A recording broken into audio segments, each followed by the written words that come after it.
I would pick who I wanted. And if somebody really ticked me off, maybe they wouldn't stay on the board. My question for Governor Youngkin and his team, seriously, with all due respect, and I'm not trying to, I'm not the governor, and I don't have that status in this society, so I'm not trying to be a wise mouth on the radio. So I'm sincere when I say with all due respect, there's a pattern here that's developing with Governor Youngkin, that he doesn't back up his own people. This isn't a popularity contest, okay? I don't know whether he's running for president or not. He says he's not. Okay, everybody else is saying he's running for president. A lot of the people around him are kind of hinting at that. Whether you're running for president or whether you're just going to be the governor for the next 3.5 years, there are going to be moments where you and the people around you are going to have to get into fights that are going to anger your political enemies. And you got to be able to handle that. You can't run this like you're trying to be homecoming king. You can't respond to the predictable criticism from left-wing wackos who hate you by cowering to them. So, his public health director made, I think, correct comments where he said that, African Americans in Virginia are not victims of structural racism in healthcare. Now, that's a narrative the left wants to promote. And this man said, no, that's not true. I reject that. And then he got into a conversation about it. And Glenn Youngkin, he didn't fire him, but he kind of slapped him down. And I thought, I don't think that's very smart. But you know what? I'm not the governor, so. But I don't think that's smart. You just undercut the guy on a very important issue. On a very important issue. You just gave a win to the race mongers on the left. Don't do that. This is your guy. And he's right, for God's sake. It's not like he's wrong. And then, it's kind of weird that I know all these people, but, Casey Flores, the gay guy who was the head of the Log Cabin Republicans. Now, Casey's kind of a wild guy.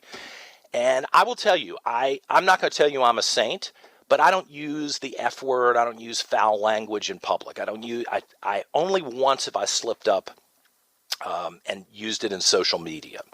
And I quickly deleted it. It was inappropriate. It was wrong. Casey was using foul language on Twitter. And I can understand how the governor would say, hey, man, you represent me now, too, not just yourself. Don't use that language.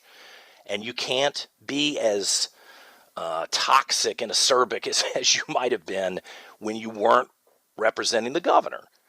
But in the end, I get the impression that they kind of told Casey, hey, this isn't going to work out. You got to go. You got to go. Now, he got another job, I guess, and he's out of Virginia.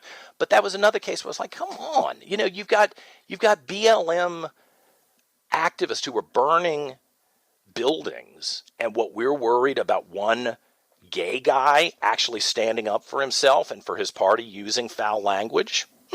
I think that's debatable whether we should hammer him over that. Demand better behavior going forward, but hammer him, that bothered me. And now the Ann McClain thing, where they pull the rug out from under her. I just think that's wrong. And one of the lessons I learned early in politics, and I will tell you this, I've been in politics longer than Glenn Youngkin has. I'll shut up and take lessons from him on Wall Street and business. Absolutely. He kicks my tail on that. But I've been around politics longer than Glenn Youngkin has. And one of the things he needs to understand, with all due respect, is that a leader has to back up their people. And he can't act like he's kowtowing to the people who are avowed enemies. You can't do that.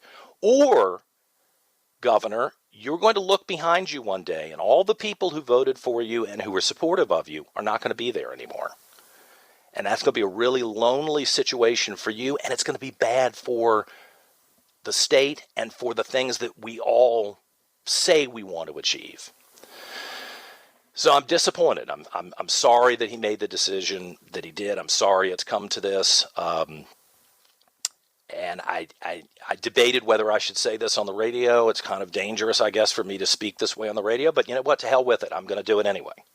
I'm just not going to keep my mouth shut about things like this. I hope I've been even-handed in my presentation here. I'm not trying to attack Glenn Youngkin. I still support him. But this is concerning. Don't give in to these leftists, because you're never going to make them happy. They will always attack you. They will always stab you in the back. And these days, they're stabbing him right in the chest. And at least he sent Senator Lucas a free fleece Glenn Youngkin vest. Didn't even do that for Ann McClain, for God's sake.